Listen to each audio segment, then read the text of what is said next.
Hello everyone, welcome back to my channel Lotus Fiction. कैसे हैं आप सब गाइस? चलिए हम लोग अपनी स्टोरी को स्टार्ट करते हैं। स्टोरी की स्टार्ट करने से पहले मैं बता दूं गाइस, इस स्टोरी की राइटर फरजाना है, ये मेरी स्टोरी नहीं है। तो चलिए हम अपनी आगे की स्टोरी को कंटिन्यू करते हैं। वांग जी निये मिंगजे से पूछता है, क्या हुआ मिंगजे? निये मिंगजे कहते हैं, वही हुआ जो होना चाहिए था। वैसे क्या तुम जानते हो वो वेंचाओ कहाँ है? वांग जी निये मिंगजे के फेस को देखने लगता है। निये मिंगजे स्माइल के साथ कहते हैं, तुम्हारे मास्टर होटल में। अब वांग जी के कुछ गार्ड्स उस रूम में आ जाते हैं और जो लाशें वहाँ पर पड़ी हुई थी उन्हें हटाकर उस रूम को साफ कर रहे होते हैं। मिंगजे पूछते हैं, तो वांग जी अब बोलो, मैं वेंचाओ को उड़ाऊं या तुम्हारे पूरे होटल को उड़ा दूं? वांग जी एक क्रीपी सी स्माइल देकर कहता है, नहीं, मेरे होटल की तरफ देखना भी मत, नहीं तो मेरे अंकल तुम्हें किसी को देखने नहीं देंगे। तुम कहाँ गायब हो जाओगे, हम में से किसी को पता नहीं चलेगा। ये सुनकर सब लोग वहाँ पर हंसने लगते हैं। हमें दिखाया जाता है वहाँ पर कौन कौन है। शू यांग, ने मिंगजे, वैनचिंग, सोंगलन और शाओ शिंगचन, ये सभी वांग जी के दोस्त हैं और उसके साथ काम भी करते हैं। सालों से वो उसके साथ रह रहे हैं। ने मिंगजे कहते हैं, तो वांग जी अब क्या करना है? लैनजान, तो वांग जी बोला, चाइना जाने की तैयारी करो बॉयज़। तभी एक वॉइस आती है, क्या क्या कहा तुमने? तुम सब जाओगे और मैं यहाँ क्या करूँगी? वैनचिंग चिल्लाई। वैनचिंग, तुम चली जाओगी तो यहाँ का ध्यान कौन रखेगा? वांग जी बोला, मैं, शुयांग और मिंगजे हम जाएंगे। शिंगचन और सोंगलन, तुम तीनों यहीं रहोगे। ये सुनकर शुयांग वांग जी की तरफ ऐसे स्माइल के साथ देखता है जैसे वो ज़बरदस्ती हंस रहा हो, और वांग जी उसका इशारा समझ जाता है। लैनजान, तुझे नहीं लगता तू कुछ गलत कर रहा है? वांग जी बोला, क्या क्या गलत किया मैंने? तू बोलेगा? शुयांग बोला, अच्छा, कुछ नहीं किया तूने। वांग जी शुयांग की तरफ देखकर बोलता है, बोल भी दे यार। अच्छा, तो शुयांग, शिंगचैन को यहाँ छोड़कर तुम क्यों जा रहे हो सोंगलन के साथ? क्या तू हम दोनों के बीच प्यार में हड्डी सोंगलन को बनाना चाहता है? वांग जी कहता है, कबाब में हड्डी होता है, ये प्यार में हड्डी क्या होता है शुयांग, ज़रा बताना तो। शुयांग अपनी आँखों को छोटा छोटा करके वांग जी की तरफ देखने लगता है और वांग जी से कहता है, तुझे पता नहीं है क्या? वांग जी भी कहता है, तू खुद से बोलेगा या मैं तुझे शूट कर दूं? अभी भी एक बुलेट बाकी है मेरी गन में, कि तेरी टांगों में मारूं या फिर सीधे तेरी खोपड़ी में इसको डिस्को करवा दूं? शुयांग बोला, तू मेरा दोस्त के दुश्मन है। वांग जी बोला, दोस्त या दुश्मन बाद में, पहले तो तू ये बता कि तूने शिंगचैन को पसंद करता है और तूने उसे प्रपोज़ किया, ये बात तूने यहाँ हम में से किसी को भी बताई है? उसे प्रपोज़ करने से लेकर उसे पटाने तक तूने हम में से किसी को कुछ भी नहीं बताया, और हम सब दोस्तों को पता भी नहीं है। वांग जी सबकी तरफ देखकर वैनचिंग से पूछता है, चिंग, क्या तुम्हें पता है इसने शिंगचैन को प्रपोज़ किया? वैनचिंग ने कहा, नहीं, मुझे नहीं पता। वांग जी सोंगलन से पूछता है, सोंगलन, क्या तुझे पता है इसने शुयांग ने शाओ शिंगचन को प्रपोज़ किया, तुझे पता? सोंगलन बोला, नहीं यार, मैनू नहीं पता। फिर वांग जी ने मिंगजे की तरफ देखकर पूछता है, मिंगजे, क्या तुझे पता है? तो मिंगजू चिढ़ते हुए बोला, मुझे क्या पता, मैं तो यहाँ था भी नहीं। और लानजान, एक बात बता, तुझे कैसे पता चला ये सब? तो वांग जी स्माइल के साथ कहता, मुझे कैसे पता नहीं होगा, और इसने अभी तक भी किसी को नहीं बोला है।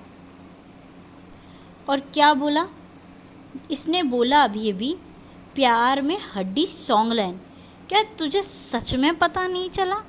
सोंगलन शुयांग की तरफ ऐसे देखना जैसे काटने वाला हो, वो उसे काट खाने वाली नज़र से जब सोंगलन शुयांग को घूरता है और अपना जूता उतारकर वो उसके पीछे दौड़ने लगता है और गुस्से में उससे बोलता है, शुयांग के बच्चे, एक बार तू मेरे हाथ लग जा, मैंने तुझे मार मार के खा जाना है तुझे।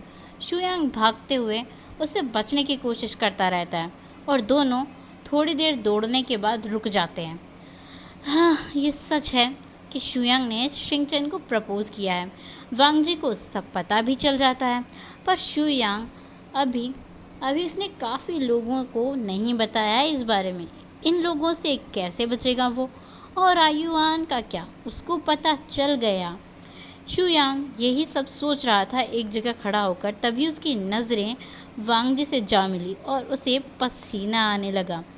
शुयांग की नज़रें जैसे ही वांग जी से मिली, वांग जी ऐसे स्माइल दे रहा था जैसे कि वो कहीं का यमराज हो और शुयांग को लेने आया हो। शुयांग ये फील कर पा रहा था कि वांग जी इस वक्त बिल्कुल एक यमराज की तरह लग रहा है, जो उसे लेने के लिए आ गया है, हेल में ले जाने के लिए। शुयांग वांग जी की तरफ देखकर कहता है, भाई नहीं नहीं प्लीज़। तभी वांग जी शुयांग से कहता है, शुयांग मेरा भाई, मेरा बेस्ट फ्रेंड। बाकी सब लोग भी वांग जी को कॉपी करते हुए डिफरेंट डिफरेंट वर्ड बोलते हैं, जैसे वेंचिंग बोलती है बाबू, सोना, और सोंगलन जानू, मिंगजे बेबी, ऐसे वर्ड्स बोल रहे थे।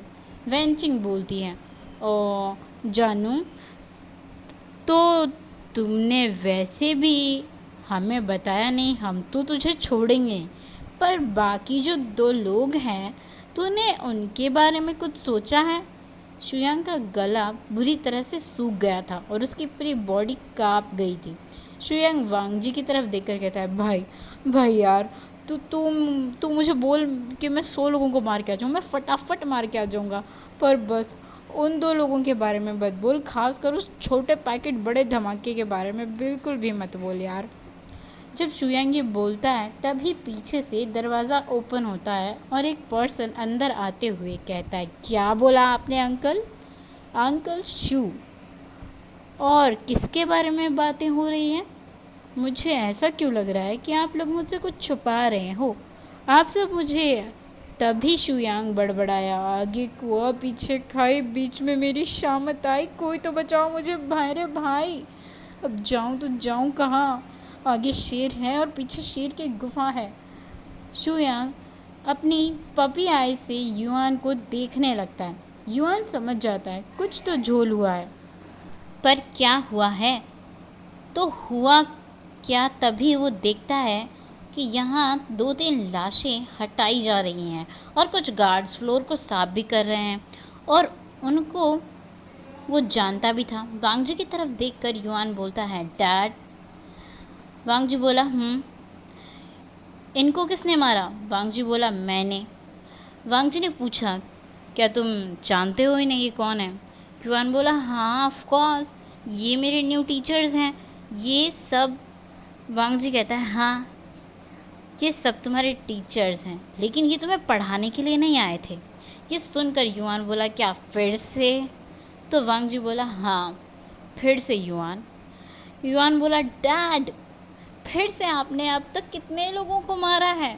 वांग जी बोला, हाँ मैंने मारा है, पर तुम्हारे टीचर को नहीं, उनको जो तुम्हें हर्ट करने आए थे।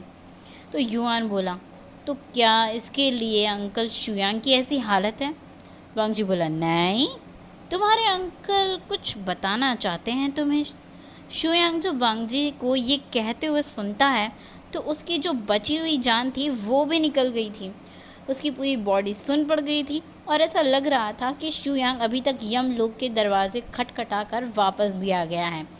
और सबसे ज़्यादा इस टाइम में किसी को मज़ा आ रहा था तो वो था शाओ शिंगचैन। शिंगचैन को शुयांग की हालत देखकर बड़ा मज़ा आ रहा था, क्योंकि शिंगचैन ने पहले ही कह दिया था शुयांग से, तो मुझे प्रपोज तो कर रहे हो, मैं इसे एक्सेप्ट भी कर लूँगा, पर क्या तुमने इस बारे में वांग जी से बात की है या फिर युआन और गगा से? शुयांग देख रहा था कि शिंगचैन उसकी ऐसी हालत पर हंस रहा है, और अभी तो वो पेट पकड़कर ज़ोर ज़ोर से हंसने लगा था। उसकी हंसी की आवाज़ बाकी लोगों को भी सुनाई दे रही थी, और बाकी सब भी उसके साथ ही हंसने लगते हैं। वेंचिंग समझ जाती है कि शिंगचैन को कुछ तो ऐसी बात याद आ गई है जिसकी वजह से वो हंस रहा है, वरना ऐसे वो हंसता नहीं है। जब युआन देखता है शिंगचैन हंस रहा है और शुयांग अधमरा हो गया है, तो वो एक लोस्ट पपी के जैसा दिख रहा है, तो शुयांग की ऐसी हालत देखकर युआन समझ जाता है कुछ तो कांड हुआ है, और जो भी कांड हुआ है इन दोनों के बीच हुआ है, पर हुआ क्या है? आयुआन शुयांग के पास जाकर पूछता है, अंकल सू, ज़रा बोलो तो क्या हुआ है और क्या छुपा रहे हो आप मुझसे? शुयांग शिजुई को देखकर बोला, कुछ नहीं युआन, बस ऐसे ही तुम्हारे बारे में ही बातें हो रही थी। शिजुई थोड़ी अपनी आंखों को छोटा करते हुए शुयांग की तरफ देखता है और अपनी कमर पर अपने दोनों को हाथ रखकर कहता है, सच में? शुयांग से हिला भी नहीं जा रहा था। तभी वेंचिंग बोली, जानू, बोलो ना तुमने क्या किया है। ये सुनकर किसी को भी अपनी हंसी कंट्रोल नहीं हो रही थी। सब लोग हंस रहे थे। वांगजी भी हंस रहा था और अपने काउच पर बैठा हुआ था। वेंचिंग जब ऐसे बोल रही थी तो युआन कहता है, आंट, सच में ये आप ही हो ना? वेंचिंग बोली, हाँ मैं ही हूँ युआन। क्यों, क्या हुआ? तुमने मुझसे ऐसे क्यों पूछा? युआन बोला, आप शुयांग अंकल से फ्लर्ट कर रही हो, वो भी डाडा के सामने। और डाडा को तो छोड़ो, आप किसी ऐसे पर्सन के सामने फ्लर्ट कर रहे हो। आपको पता है ना इसका नतीजा क्या हो सकता है? युआन की बात सुनकर वेंचिंग की हंसी रुक जाती है। वेंचिंग शॉक में चली जाती है और वो सोचने लगती है, इसे कैसे पता चला? वेंचिंग और युआन अब दोनों के बीच आंखों आंखों में बहुत सारे इशारे और इशारों में बातें हो रही थी। युआन अपनी आंखों के इशारों से बोल रहा था, हाँ मुझे पता है, और आपके लिए अच्छा यही होगा कि अब आप चुप कर जाओ। सब लोग हंसने में खोए हुए थे। किसी ने भी इस बात को नोटिस नहीं किया था युआन और वेंचिंग के बीच क्या इशारेबाजी हुई, पर वांगजी ने नोटिस कर लिया था। वांगजी कुछ बोला तो नहीं, पर उसकी नज़रों से कुछ चूका भी नहीं। युआन शुयांग की तरफ घूमकर पूछता है, अंकल, आप खुद से बताओगे या मैं पता लगाऊं? अगर मैंने पता लगाया तो आपकी पनिशमेंट डबल हो जाएगी, और आप खुद बताते हो तो आपको पनिशमेंट कम मिलेगी। सच्ची में जब युआन ऐसा कहता है तो शुयांग के तो दिल फेफड़े सब बाहर आ गए थे। बस अब तो उसकी जान बाहर आना बाकी थी। शुयांग सोच रहा था, बोलूँगा तो भी मेरी शामत आएगी, नहीं बोलूँगा तो दुगनी शामत आएगी। तो शुयांग डरते हुए थोड़ी हिम्मत करके बोल ही देता है, वो युआन, मैंने तुम्हारे शिंगचान अंकल को प्रपोज़ किया क्योंकि मैं उसे पसंद करता हूँ। ये सुनकर पहले तो युआन थोड़ा सा चौंक जाता है, लेकिन फिर उसके बाद वो गुस्से में चिल्लाता है, अंकल, आपने मुझसे इतनी बड़ी बात छुपाई, आपकी हिम्मत कैसे हुई? मुझसे छुपाई आपने? आपको पता है ना इस घर में जो भी होता है पहले मुझे बताया जाता है, और आपने मुझे बोला भी नहीं। शुयांग कहता है, मुझे माफ़ कर दे, मुझसे गलती हो गई। युआन कुछ भी नहीं कहता क्योंकि उसे पहले से ही शक था। युआन तो बच्चा था, मगर घर में उसे सब कुछ पता होता था और उसे बताया भी जाता था, क्योंकि युआन का माइंड बच्चों वाला बिल्कुल भी नहीं था। वो जो बातें करता था और जो काम करता था वो बिल्कुल ही अलग होते थे। युआन जैसे एक आठवां अजूबा था लैन फैमिली के लिए। युआन बोला, शादी कब करनी है? ये सुनकर बाकी के सब लोग शॉक्ड हो गए थे। हाँ, युआन मान गया इतनी जल्दी? शुयांग ने युआन से कहा, क्या तुम गुस्सा नहीं हो युआन? तो युआन बोला, किसने कहा मैं गुस्सा नहीं हूँ? मैं गुस्सा हूँ, पर अभी के लिए आपकी पनिशमेंट रुकी हुई है। मैं अभी कुछ भी नहीं कहना चाहता, बट हाँ, टाइम आने पर जो मैं बोलूँगा आपको वही करना पड़ेगा। शुयांग बोला, ठीक है, जो तू बोलेगा मैं वही करूँगा, पर क्या तू खुश है? तो युआन बोला, हाँ ऑफ कोर्स मैं खुश हूँ। वैसे अब बताओ भी, शादी कब करना है और आप हनीमून के लिए कहाँ जाना चाहते हो? वांग जी अब अपनी कोल्ड वॉइस में बोलता है, युआन। ये सुनकर युआन अब चुप हो गया था और उसके साथ सब लोगों को ये समझ में आ गया था कि वांग जी अब इस बारे में कोई भी बात नहीं करना चाहता और वो इस बात को यहीं रोक देना चाहता है। वांग जी सबसे कहता है, बॉयज़, चाइना जाने के लिए प्रिपरेशन करो, हमें कल सुबह ही चाइना के लिए निकलना है। युआन अब अपने रूम में चला गया था। जब युआन अपने रूम में आता है तो हमें युआन का रूम दिखाया जाता है, जो बहुत ही लग्जीरियस सा रूम था। उसके रूम की एक साइड की पूरी मिरर ग्लासेस से बनी हुई थी, जिस पर एक बहुत बड़ी स्क्रीन लगी हुई थी। सभी स्क्रीन्स में अलग अलग सेक्ट बने हुए थे जिन पर अलग अलग डिटेल्स चल रही थी। ऐसा लग रहा था ये युआन एक बच्चे का रूम नहीं बल्कि किसी हैकर का रूम हो। बहुत सारे डिफरेंट गैजेट युआन के रूम में रखे हुए थे जिन्हें युआन यूज़ करता था। युआन आकर एक स्क्रीन का बटन दबाता है और उस पर उसे किसी की फ़ोटो दिखने लगती है। ये वीइंग के फ़ोटोज़ थे जो युआन को दिखाई दे रहे थे, उसके गार्ड्स ने कुछ देर पहले ही उसके लिए भेजे थे।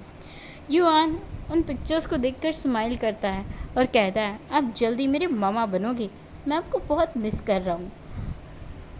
युआन वीइंग के पिक्चर्स को देखते हुए कहता है, आप बहुत जल्दी यहाँ आने वाले हो। अब हमें दूसरी तरफ वांगजी का सीन दिखाया जाता है, जो अपने रूम में अपने ज़रूरत के सामान को पैक कर रहा था और अपने गग को कॉल लगाकर उनसे कह रहा था, गग, मैं सुबह ही चाइना जाने वाला हूँ, तो क्या आप यहाँ पर सब कुछ संभाल लोगे?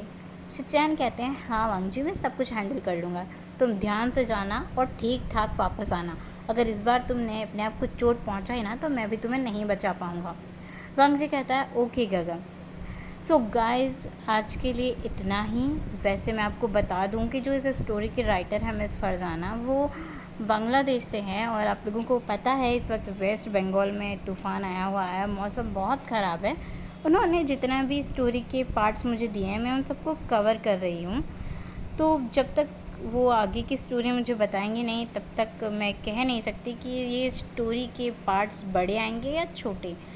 वेल गाइस, आप सब जानते हैं, तो मुझे पता है मेरी फैमिली बहुत ज़्यादा सपोर्टिंग है और हमेशा मुझे सपोर्ट करती है। और मुझे ये भी पता है कि मेरी फैमिली में ज़्यादातर लोगों को वांगशन पसंद है, बट जब मैं शानवांग एक्सप्लेन करती हूँ तो सब मेरा बेसब्री से इंतज़ार करते हैं। जब मैं वांगशन लाती हूँ तब सब लोग वांगशन भी सुनते हैं। आप सबके प्यारे प्यारे कमेंट्स ज़रूर से कर दीजिएगा। And thank you so much guys कि आप लोगों की वजह से 900 से भी ज़्यादा सब्सक्राइबर्स हो गए हैं और ऐसे ही मुझे सपोर्ट करते रहिए। और मैं ज़्यादा बात नहीं कर पाती हूँ, मुझे ज़्यादा बात करना नहीं आता गाइस। सो दिल से आप लोगों को थैंक यू। और आप सब मुझे अपने अपने प्यारे प्यारे कमेंट्स करके बताइएगा स्टोरी कैसी लग रही है। और जब वांगजी जाएगा चाइना तो वीइंग की लाइफ में क्या चेंज आएंगे, ये देखने के लिए आप सब कितने एक्साइटेड हैं ये बताना मत भूलिएगा। Bye bye, good night.